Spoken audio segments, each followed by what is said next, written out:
Greetings and welcome to Executive Competency. I'm Paige Stover here today with Kjeld Jensen. We're talking about Kjeld's newest book, The Trust Factor, Negotiating in Partnership, published by Macmillan Palgrave. Kjeld is the author of 20 books, many published in Europe. This is his 21st book, the second published in the US.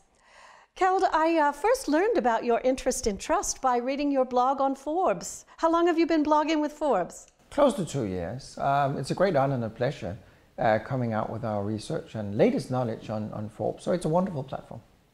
So the whole idea of infusing trust back into commercial transactions, how did you come to focus on the idea of trust as integral to the success of an effective negotiation?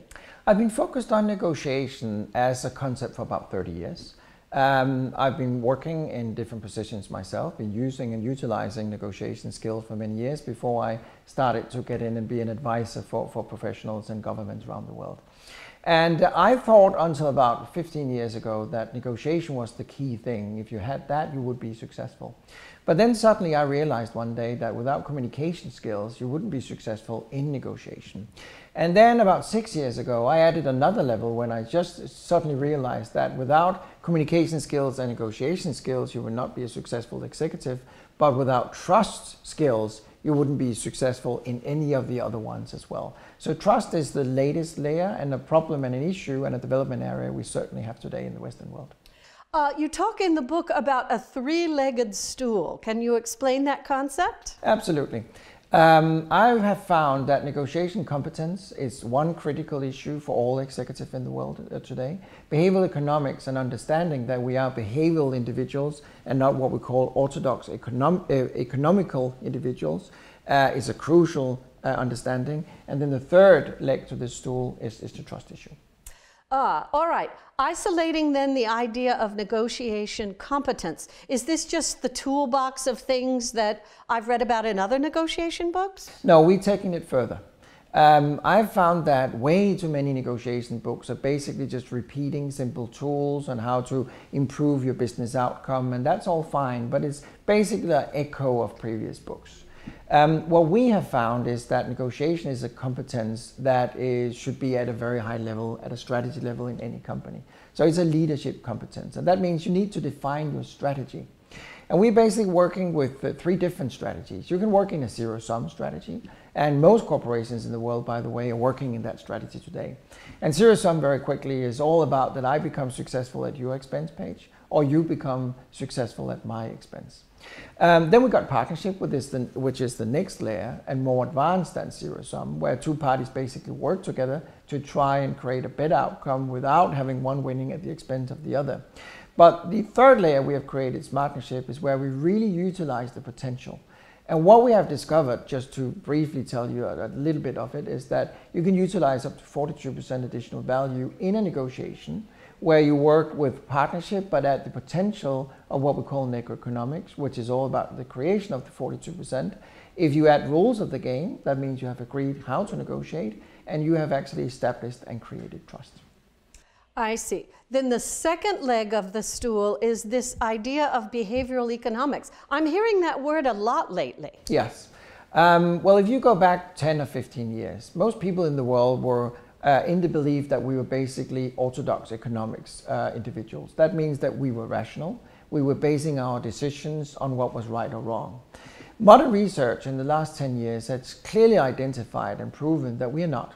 Human beings are basically irrational. So we buy with emotions, and then we add the facts to prove that our emotional decisions was absolutely right.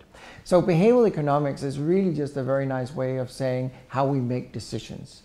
And it's very important understanding and understanding the importance of behavioral economics in negotiation. So that's why we have used a lot of research and why we focus a lot on behavioral economics within negotiation as a leadership competence as well. So all this research that's been done for hundreds of years that predicts behavior based on the rational man, I think is their language. Are you suggesting that that's out the window? Well, you know, the capitalistic system that has been the foundation of how we work in the Western world for almost since 1700, founded by Adam Smith in Scotland, has proven to be wrong because it's all based on we are irrational. Now, one of the reasons that we can change that observation today is because, for instance, brain scanning has become so much more advanced today than it was 20 years ago. So today in research, we can clearly identify and see how the brains make decisions. We couldn't do that 20 years ago. So today researchers and scientists can easily identify that, hey, we are not rational, we are absolutely irrational. So how do I know how my counterpart's going to behave when I sit down at the negotiation table? Well, just as preparing on your negotiation checklist, you can prepare on your behavioral economics checklist as well. And we have to understand that a lot of the process of engaging into negotiation is emotions. It's about feeling fairly treated, it's about openness, it's about honesty, likability, it's all about trust, and all of that is basically rational. For instance, to give you a very brief example, very often I'm asking and teasing my clients if we can put a value on trust. And I meet people who are saying you can't. And I'm very often testing this and been doing that with hundreds and hundreds of my clients, where I just hold up very two identical water bottles. And I'm saying to them, we got two identical water bottles here, same quality, same content, same everything. But the bottle here, the A bottle, is coming from a supplier you've been working with for, let's say, the last 5 years. And you trust the person, you like the person, and you definitely enjoy working with that person. But suddenly, you're getting a competitive supplier coming in, offering exactly the same product. Your challenge right now is that the new supplier is 1% cheaper than the one you've been working with for the last 5 years. But your challenge in this case, Paige, is that the new supplier, you don't really like him, you don't really trust him, and you get that stomach sensation that something is wrong. You probably tried that, right? Exactly. Now, my question to all of these hundreds of people I've been working with in this scenario, the majority of everybody saying, no, with a 1% price difference, I would go with the one I like and trust. And then I increase the difference saying, well, how about 5%? Still, majority of everybody saying, I go with the one I like and trust. And then we go all the way up. And what we have discovered on a very simple product, we could agree that a bottle of water might be, right? We could go up with the price difference between 20 and 30% before people actually say, now I switch to the cheaper one I don't like. So imagine in the real world where we're working with way more complex solutions, what the price difference actually could be between one you like and trust and one you don't like and don't trust, even though they have the same product. I see. So you're telling me then that the interpersonal dynamic is perhaps more influential to the outcome of this negotiation than things like data and the numbers and the financial predictions. Is that? People are way too much caught up in the product and the price today. Of course, I'm not saying product and price is not important. I'm just saying it's secondary. I'm always laughing when I'm reading New York Times or Washington Post or Financial Times or whatever, where it says that company A's have teamed up with company B. You know, that never happened. It is Martin who teamed up with a woman called Marianne, for instance. Those are the ones that are creating this business deal. So all business is human, Paige. You know, it's not something that goes on between organizations. And since human beings are irrational, well, likability, trust, and all of that has a major impact in the success for both you and me. So then trust, as you're suggesting, is the third leg of your three-legged stool. Absolutely. And it's a fundamental one.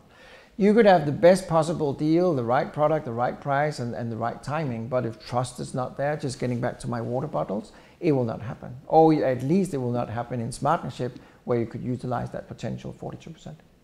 So you're suggesting then that trust is at the foundation or is pivotal to the entire success or failure of the commercial transaction. If we go back a couple of thousands of years, the Romans were, there was a fascinating culture.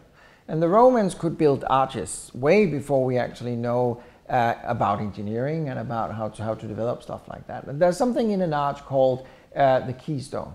Now, the fascinating thing about the keystone is that's the one that is holding the whole arch. And I'm describing that in the book because if you remove the keystone, your arch will collapse. Consider trust in any kind of relationship the keystone. If you remove that trust and that keystone, your whole foundation will collapse and you will not utilize the best possible outcome. Kjeld, so if I understand what you've just said then, that trust is the keystone that defines or breaks the success of the relationship, coming with that then must be honesty, full disclosure, fair play, those kinds of ideas. Sure. We did a study a couple of years ago where we were out looking at 5,000 negotiators. And 49% of those 5,000 negotiators were actually admitting that they would be happy to bluff a lie to achieve whatever negotiation outcome they were looking for. And this is scary, since we actually know that creating trust will utilize the potential necroeconomics and thereby create the potential 42% value. And we will not create that if we don't create trust and openness.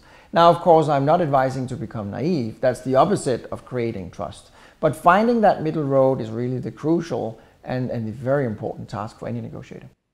At both the beginning and the end of the book, you challenge the reader to be the first to take the step at infusing trust back into the commercial relationship. Your language is, it all starts with you. Yes. The reason I'm doing that is I'm very often meeting clients who are saying, I get your point, I understand your philosophy, and we like your idea. The problem is I've been trying it and all the others won't change. Now, very often if I got a mirror, I'm holding up that mirror and saying, if you find everybody to be combative and closed and not creating trust, you basically have to start with yourself. Because I think we can all agree, Paige, it's really hard changing everybody else, isn't it? There's only one person that you have a slight chance of changing, and that's yourself. So again, I'm not actually offering the advice to become naive, but I'm offering the advice of, if you should change something and some behavior, it has to be your own before you can expect somebody else is doing it.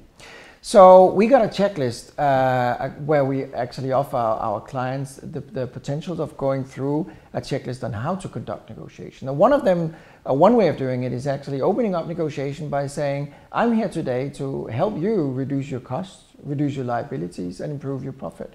Would you like me to help you doing that? Now, in most cases, I can assure you, the counterpart will look a little bit nervous and surprised, but will say, yes, of course. And then you have to add another thing by saying, and the other reason I'm here is because I need you to help me reduce my costs, reduce my liabilities, and improve my profit. So could we agree that we are here today to reduce each other's risk and liabilities and improve each other's profit? So we're here to work together. I'm not here to win at your expense, and you're not here to win at my expense. So basically, as part of the negotiation competence, you need to agree the rules of the game as well. So you basically have a negotiation prior to the negotiation where you negotiate how to negotiate. These truly are innovative ideas. I have to say, when I read this book, The Trust Factor, I found the ideas extremely thought-provoking. You might want to check it out yourself. It's available currently at Amazon.com. Just key in a search for Kjeld Jensen, K-E-L-D-J-E-N-S-E-N. The name of the book again is The Trust Factor, Negotiating in Smartnership.